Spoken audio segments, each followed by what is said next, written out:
अस्सलामुअलैकुम, welcome back to my YouTube channel. आज मैं आपको बताऊंगी माउथ के बारे में। माउथ मतलब हमारी ऑरल कैविटी, इसकी फुल एनाटॉमी भी पेश करूंगी और फिजियोलॉजी भी, जिस हद तक हो सका। उम्मीद है कि आपके तमाम तर कंसेप्ट्स क्लियर हो जाएंगे। सबसे पहले देखते हैं कि माउथ होता क्या है, यानी हमारा मुंह।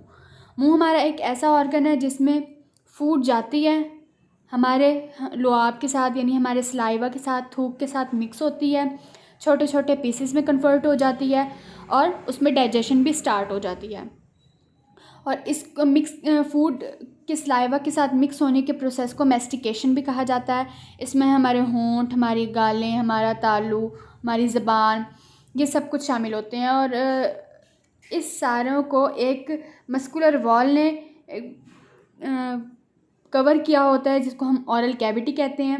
और हमारे होंठ के दरमियान और दांतों के दरमियान और हमारे गालों के दरमियान, तालू और ज़बान के दरमियान हल्का सा स्पेस होता है, बिल्कुल नैरो सा स्पेस जो ज़्यादा फील नहीं होता, उसको हम कहते हैं वेस्टिब्यूल। ठीक हो गया। इसके बाद हम देखते हैं, हम अपने चीक्स को देख लेंगे और अपने लिप्स को देखते हैं। चीक्स जो हैं वो हमारे मुंह की साथ वाली दीवारों को बनाते हैं और इसमें हमारी स्किन की आउटर लेयर भी आ जाती है। और हमारी जो हमारी गालें होती हैं उसमें हमारी स्किन का जो फैट होता है और हमारे जो मसल्स होते हैं, जो हमारी चबाने के अमल में, एक्सप्रेशन में इन्वॉल्व होते हैं, वो सारे मसल्स भी आ जाते हैं। और मोइस्ट लाइनिंग जो हमारे मुंह के अंदर वाली साइड पे नम नम सी एपिथेलियम की, स्ट्रेटिफाइड स्क्वेमस एपिथेलियम की एक मसल्स की सेल्स की एक लेयर होती है नरम सी, वो भी इन्वॉल्व होती है हमारे चीक्स में। उसके बाद हम अपने होंठों की बात करें तो होंठ जो होते हैं बहुत ही मोबाइल किस्म के स्ट्रक्चर होते हैं, मतलब ये आसानी से हरकत कर सकते हैं। और इसमें स्केलेटल मसल्स होते हैं। स्केलेटल मसल्स वो मसल्स होते हैं जो हमारे कंट्रोल में हो, और हमारे होंठ हमारे कंट्रोल में होते हैं। और ये बहुत जल्दी इनके पास ये सेंसेशन होती है कि ये टेम्परेचर को और फूड के टेक्सचर को ऑब्ज़र्व कर लेते हैं। और हमारे होंठों में ब्लड वेसल्स होती हैं जो रेडिश कलर की और ब्लूइश कलर की नज़र आ रही होती हैं। उसके बाद हम देखते हैं टंग क्या होती है। टंग जो है ना, वो ओरल कैविटी का जो हमारे मुंह होता है, ज़्यादातर हिस्सा जो है ना वो हमारी ज़बान ने ही घेरा हुआ होता है। और हमारी ज़बान के इर्द गिर्द एक म्यूकस की मेम्ब्रेन बनी हुई होती है, वो फोल्ड हुई हुई होती है, उसमें फोल्ड्स होते हैं, उसको हम कहते हैं लिंगुअल फ्रीन्यूलम। उसके बाद ये लिंगुअल फ्रीन्यूलम, यहाँ आप देखिए, यहाँ आपको लिंगुअल फ्रीन्यूलम नज़र आ रही है। ये ज़बान को और निचला जो हमारे मुंह का पार्ट है इसको आपस में कनेक्ट करती है। जो हमारी बॉडी होती है, हमारी टंग होती है, वो स्केलेटल मसल की बनी हुई होती है और ये हमारे सलाइवा के साथ हमारे फूड को मिक्स करती है। हमारी जो टंग होती है वो रफ़ सरफेस होती है। जो हमारे ज़बान का ऊपर वाला हिस्सा होता है वो हल्का हल्का रफ़ होता है। वो किस वजह से रफ़ होता है? क्योंकि उसके ऊपर एक स्ट्रक्चर होता है जिसको हम कहते हैं पेपिला।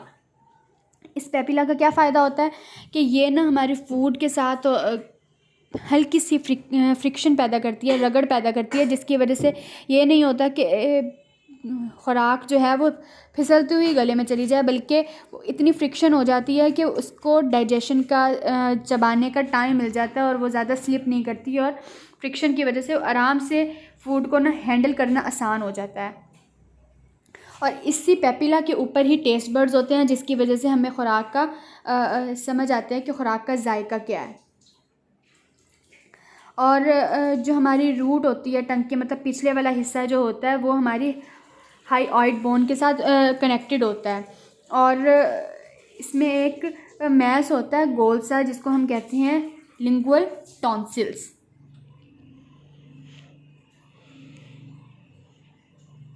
इसके बाद हम देखते हैं पैलेट यानी तालू। इसको हम क्या कहते हैं? हमारे जो ओरल कैविटी है उसकी छत कहा जा सकता है इसको। अब हमारी जो पैलेट होती है ना, वो दो तरह की होती है, hard palate, soft palate. Hard जो सॉफ्ट पैलेट होती है वो एंड तक जा रही होती है और एक कोन शेप चीज़ बना रही होती है, यूव्यूला। ये जैसे आप यहाँ पर देख रहे हैं, इसको कहते हैं यूव्यूला। और जो हमारी ज़बान होती है हर तरफ से इस पैलेट के साथ बहुत ज़्यादा कनेक्टेड होती है, एसोसिएटेड होती है। और इसी के साथ पैलेट के एंड पर एक लिम्फेटिक टिश्यू के छोटे छोटे मैसेज बने हुए होते हैं, जिसको हम कहते हैं पैलेटाइन टॉन्सिल्स। ये टॉन्सिल्स ठीक होते हैं, लेकिन अगर ये टॉन्सिल्स ज़्यादा साइज़ के होते हैं, मतलब किसी भी इन्फेक्शन की वजह से लिम्फेटिक टिश्यू में कोई इन्फेक्शन हो जाए या ये टॉन्सिल्स बड़े हो जाएं, तो फिर ये क्या करते हैं, ब्लॉकेज पैदा करते हैं हमारी नेज़ल कैविटी और फेरिंक्स के दरमियान। ऐसे ब्लॉकेज पैदा करते हैं जिसकी वजह से इनको सर्जिकली रिमूव भी कर दिया जाता है। और इन फेरेंजियल टॉन्सिल्स को एडिनॉइड्स भी कहा जाता है। इसके बाद हम देखते हैं दांत। जो दांत होते हैं वो दो तरह के होते हैं, primary teeth, secondary teeth. Primary teeth जो होते हैं, मतलब जिसको हम डिसीजुअस टीथ भी कहते हैं, ये मतलब दूध के दांत जो होते हैं, ये 6 महीने तक आते रहते हैं और 6 महीने के बाद आते हैं, 2 से 4 साल तक आते रहते हैं। उसके बाद जो होते हैं ये आहिस्ता आहिस्ता झड़ना शुरू हो जाते हैं और उसके बाद हमारे पास सेकेंडरी टीथ आते हैं, यानी मतलब जो परमानेंट टीथ होते हैं। ये जब आते हैं तो ये क्या करते हैं, प्राइमरी टीथ को निकाल देते हैं और फिर बाहर पुश कर देते हैं और ख़ुद आ जाते हैं। जो प्राइमरी टीथ होते हैं वो टोटल 20 होते हैं, ऊपर भी 20 होते हैं, नीचे भी 20 होते हैं। जबकि सेकेंडरी टीथ जो होते हैं वो 32 होते हैं, मीन्स 16 अपर एंड 16 लोअर। अब यहाँ आप देख लें कि ये हैं हमारे अपर और लोअर जाके सेकेंडरी टीथ, मतलब ये वो टीथ हैं जो परमानेंट टीथ हैं, ये प्राइमरी टीथ नहीं है।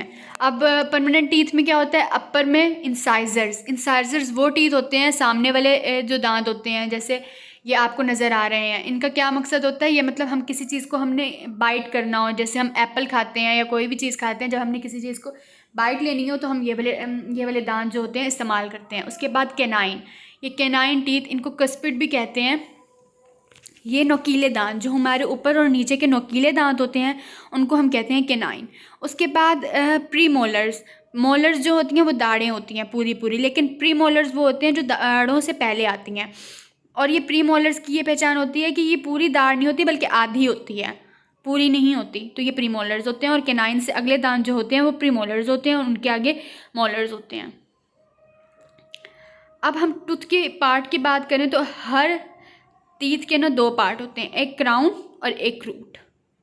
क्राउन जो होता है वो एक वाइट कलर के कवर के साथ बहुत ही खूबसूरत सा वाइट सा जो हमें बाहर नज़र आ रही होती है अपने दांत में, ग्लोसी सा पार्ट नज़र आ रहा होता है, चमकता हुआ पार्ट नज़र आ रहा होता है, मतलब इनेमल से हर दांत जो है ना वो कवर होता है। और ये इनेमल ना कैल्शियम से बना होता है और सबसे सख्त तरीन पार्ट होता है बॉडी का। और अगर इनेमल को कोई नुकसान हो जाए या कोई चोट लग जाए तो इनेमल जो होता है ये इसको चेंज नहीं किया जा सकता। और ये जो है इनेमल की ये होती है कि जैसे जैसे उम्र बढ़ती जाती है इनेमल ना खुद ब खुद कम होता जाता है। और बल्क ऑफ द टीथ जो इनेमल के नीचे होता है, ये आपको स्क्रीन पे पिक्चर भी नज़र आ रही है, इनेमल के नीचे जो टीथ का पार्ट है उसको हम कहते हैं डेंटिन। ये ऐसा सब्सटेंस होता है जो हड्डी की तरह ही होता है, लेकिन हड्डी की तरह मजबूत नहीं होता, उससे कम मजबूत होता है। और डेंटिन जो होता है ना, कह सकते हैं कि इसकी बॉडी को, सेंट्रल बॉडी को, टूथ की सेंट्रल बॉडी को सराउंड करता है। ये सेंट्रल बॉडी आपको टूथ की नज़र आ रही है, रूट नज़र आ रही है, उसको सराउंड जो करता है उसको कहते हैं हम डेंटिन। इसमें हमारी ब्लड वेसल्स आ जाती हैं, नर्व्स आ जाती हैं, कनेक्टिव टिश्यू आ जाते हैं, पल्प। अब ब्लड वेसल्स और नर्व्स जो इसमें होती हैं वो रूट तक जाती हैं।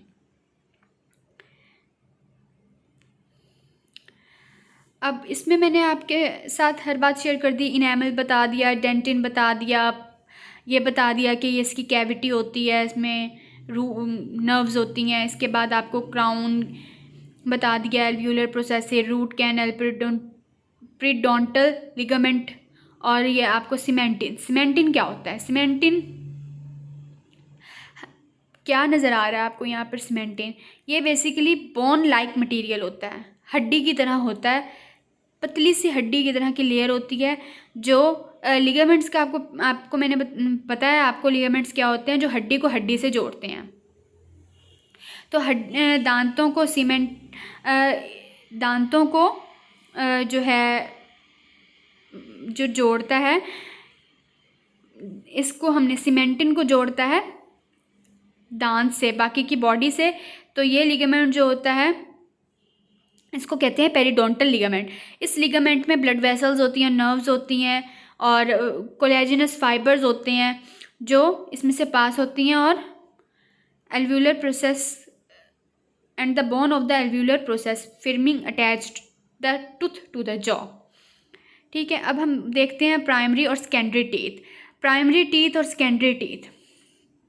अब हमारे प्राइमरी टीथ जो होते हैं वो 20 होते हैं, 10 ऊपर होते हैं, 10 नीचे होते हैं।